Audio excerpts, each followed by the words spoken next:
Bonjour, je vais parler du dernier épisode de Marvel's Runaways qui continue sur une très bonne lancée dans le côté familial. Le côté super-héros, ça marche pas trop mal, par contre le côté combat, c'est pas bon. Clairement la série c'est pas fait pour garder du combat de super-héros ou même du combat tout court. Hein. La seule scène de combat c'est avec Darius, c'est ça, oui, j'allais dire le dealer, mais le gangster, quoi, peu importe. Et c'est juste une scène pour que chacun vienne exposer ses pouvoirs aux autres. Et c'est pas catastrophique, mais c'est pas une scène de combat, quoi, clairement. Enfin, c'est une scène où t'as le personnage qui débarque, qui utilise ses pouvoirs, t'as un autre personnage qui débarque, qui utilise ses pouvoirs et tout. Là, c'est pas une scène de combat, clairement. Par contre, les relations familiales et tout, alors ça, c'est très bien travaillé. Comme j'ai dit, le père Brainiac, j'ai perdu comment il s'appelle, James Masters, avec le gamin avec ses gants là, génial.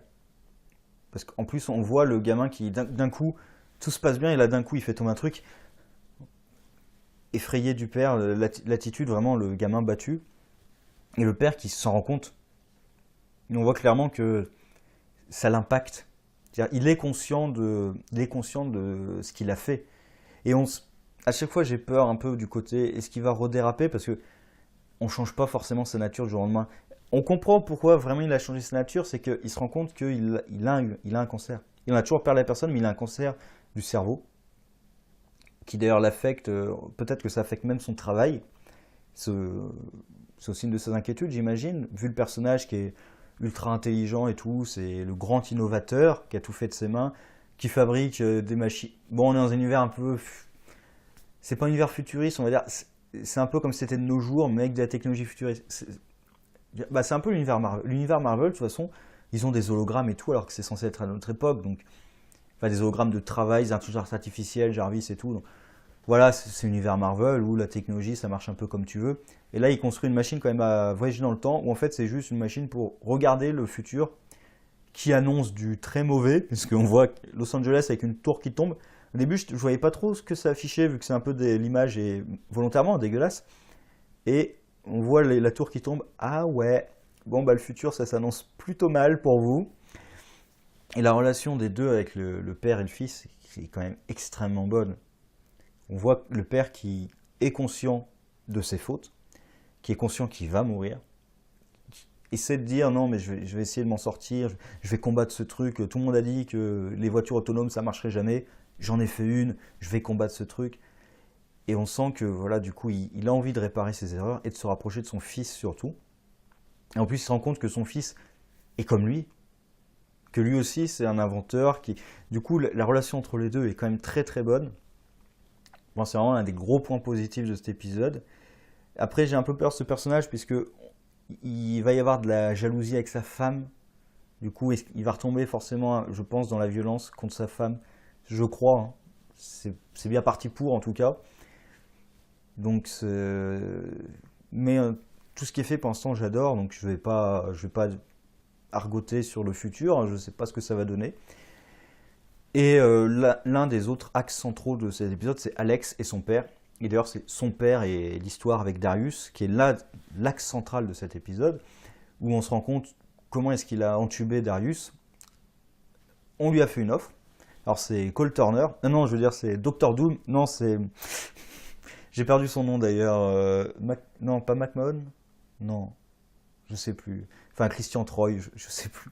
C'est plus son nom. Enfin, voyez, mais c'est vrai, j'y avais pas pensé tout de suite, mais c'est Doctor Doom, parce qu'on est dans l'univers Marvel, c'est Doctor Doom. D'ailleurs, à la fin, je pense pas que ce soit intentionnel du tout, mais quand on lui dit comment tu te sens, I feel fantastic. Fantastic Four. Je sais que c'est un Doom qui a été... Quoique, j'aimais bien le Doom dans le deuxième film. Dans le premier, ouais. Après, c'est vrai que quand j'ai lu du Doom dans les comics, là, je me suis dit, ah ouais, non, ah non, ah ouais, non, d'accord. Je comprends pourquoi les gens engueulaient. C'est ça, parfois, quand on voit un film, on se dit, je comprends pas pourquoi les gens gueulent. Quand on voit les comics, ah ouais, d'accord. Je comprends, j'avoue, je comprends pourquoi ils gueulent. Mais bref, on va arrêter de parler de ça. Les Fantastic Four, surtout avec les films Fantastic Four, on va arrêter de parler de ça. Et il vient lui faire une proposition. qui est lié du coup, c'est lié au bâtiment, enfin, l'endroit qu'il construisait, on ne sait pas exactement ce qu'il construit, où ils doivent chercher un truc, peut-être, quelque chose comme ça. Et il lui fait sa proposition, et son avocat, du coup sa femme, décide que c'est elle qui. J'ai l'impression que c'est elle qui sort l'idée qu'il faut que quelqu'un d'autre se dénonce pour lui. Parce que c'est elle qui dit pour leur dire il faut qu'il sorte de prison, et s'il pouvait sortir dans un mois.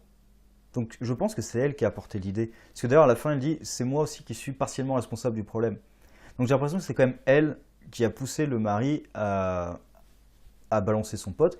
Et même, je me demande si c'est pas elle carrément qui l'a poussé à l'abandonner, à couper tout lien avec lui pour qu'ils ne soient pas liés ensemble. J'ai l'impression que c'est ça quand même. J'ai l'impression que c'est plus elle qui a foutu la merde que lui. Parce que tout retombe sur lui. C'est Alex, il lui en veut à lui. Et j'ai l'impression que c'est plus la femme quand même. Pardon. J'ai l'impression que c'est plus sa femme qui est responsable de tout ça. Mais on verra comment ça se développe. Et du coup, il y a une relation de haine qui se développe entre Alex et son père. Même à la fin, Alex, on a l'impression, il a un mouvement de recul. S'il a peur que son père le cogne quand même. Et du coup, bah, il balance son pote. Hein, c'est son pote qui prend le truc pour le meurtre, quand même. Donc on ne sait pas exactement qui l'a tué, dans quelles circonstances. Après, c'est un gangster, donc certainement un truc de gang ou un truc comme ça, je sais pas, peu importe. Et on apprend que tout le plan des parents, c'était pour raviver donc ce personnage-là, dont j'ai perdu le nom. Euh, je sais même pas si le nom est donné d'ailleurs. Enfin, le personnage de Cole Turner, alias Christian Troy, alias Victor Von Doom. Heureusement, c'est pas le père de la fille, là, parce que je me dis, dans l'épisode précédent, j'ai dit, j'espère que c'est pas son père, que dans le Gibbon, là, j'espère que c'est pas son père, parce que non, heureusement, c'est pas son père. Mais du coup, son mari avait raison de s'inquiéter de ses infidélités, parce qu'elle est vraiment infidèle, du coup. Même peut-être encore plus que ça, parce qu'apparemment, comme il veut absolument la voir elle, bah, la voir elle, c'est sa fille, et donc c'est certainement sa fille à lui. Donc la fille, là, en plus comme elle a des pouvoirs, ses pouvoirs viennent, je pensais, viennent de sa mère, peut-être qu'ils viennent pas de sa mère, ils viennent peut-être de son père. Et du coup, bah, le mari, c'est certainement pas le père, je pense. Je pense pas du tout. On verra. D'ailleurs, le personnage du mari évolue. Je sais pas en quoi il va évoluer d'ailleurs, parce que il est de plus en plus, il se sent de plus en plus rejeté. Là, carrément, il n'arrive pas à devenir ultra, donc il se sent rejeté de plus en plus et énervé. On sent la colère qui monte en lui, donc je ne sais pas où ça va mener. Quand il va en plus apprendre que sa fille, c'est pas sa fille, où est-ce que ça va partir? Je ne sais pas s'il va durer très longtemps, ce type. Donc je disais, là, leur plan, c'était de le raviver, le ramener à la vie ou quoi que ce soit, parce que c'est lui qui est instigateur à peu près de tout, j'ai l'impression. J'ai l'impression que c'est lui qui est l'instigateur de Pride, pour un objectif encore secret, qui est ce bâtiment-là, cet endroit précis. Et maintenant qu'il est réveillé complètement, alors est-ce que c'est temporaire ou pas? Parce qu'il disait que c'était la dernière fois qu'il faudrait, donc est-ce que c'est un truc qu'il ravive temporairement, mais enfin ils sont au bout de leur plan, et du coup ce sera la dernière fois qu'il y a besoin de le raviver et qu'il n'y aura pas d'autres sacrifices? J'ai l'impression que c'est plus ça. J'ai pas l'impression que son problème est réglé. J'ai l'impression que c'est un problème récurrent et qu'il faut faire des sacrifices de temps en temps. Et que là, il s'avère que comme leur plan arrive à son terme, il n'y aura plus besoin de faire de sacrifice puisque ça va être fini. J'ai l'impression que c'est ça. Du coup, l'épisode se concentre, comme je disais, la relation Alex et son père, avec Alex qui aussi doit avoir recours à la violence. Donc le personnage évolue aussi en lui-même.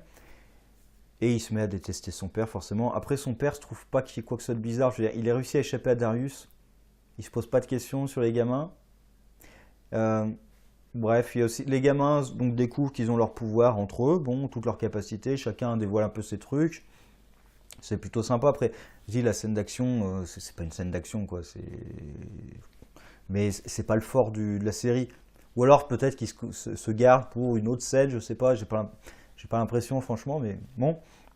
Il y a aussi un petit truc sur très rapide, mais la mère de Nico, donc la mère de Nico, qui lui dit de garder son sceptre, donc la Rita Repulsa, là, qui lui dit de garder son sceptre, et que son sceptre ne marche que pour elles deux, que pour toutes les deux.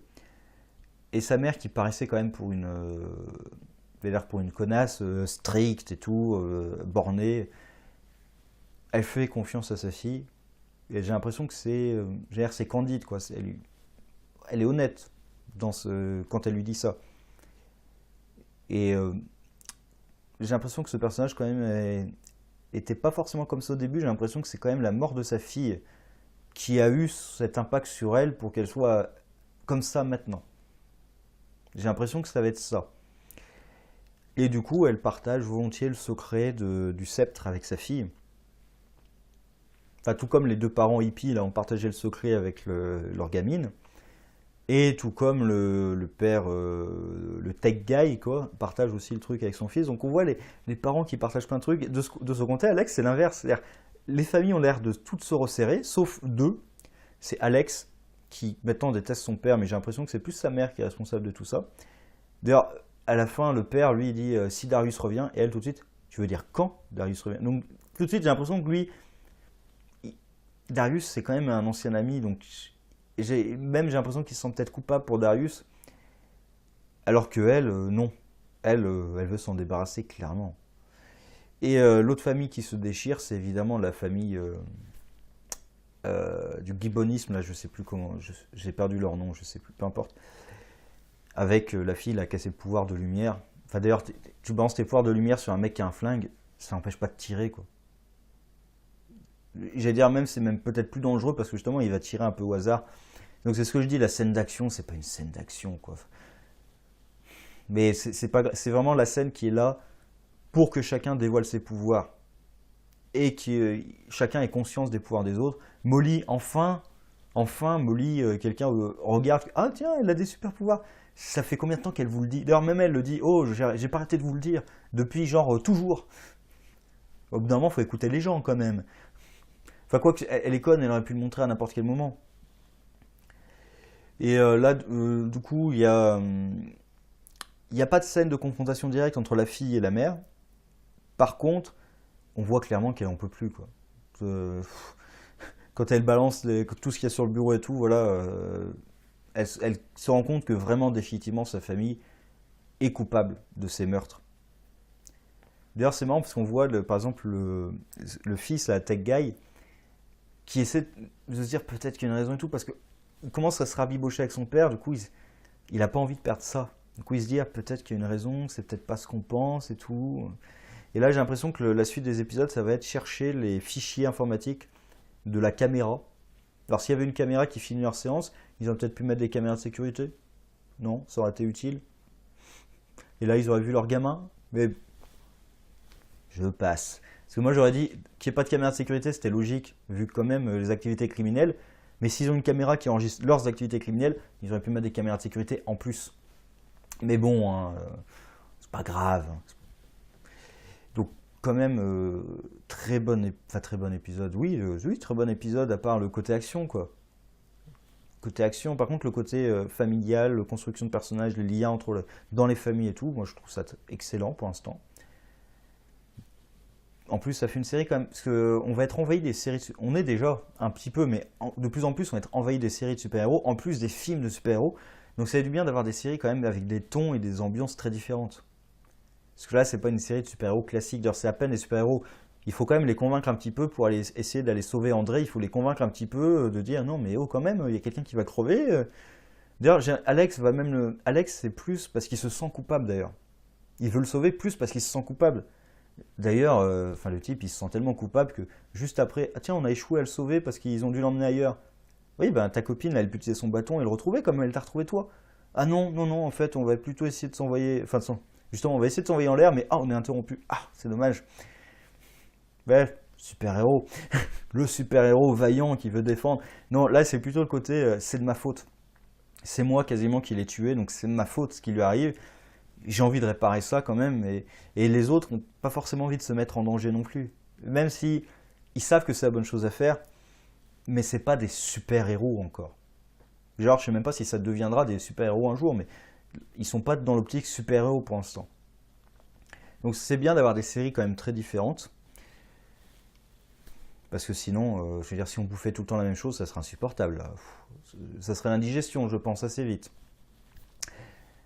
Bon allez, sur ce, au revoir.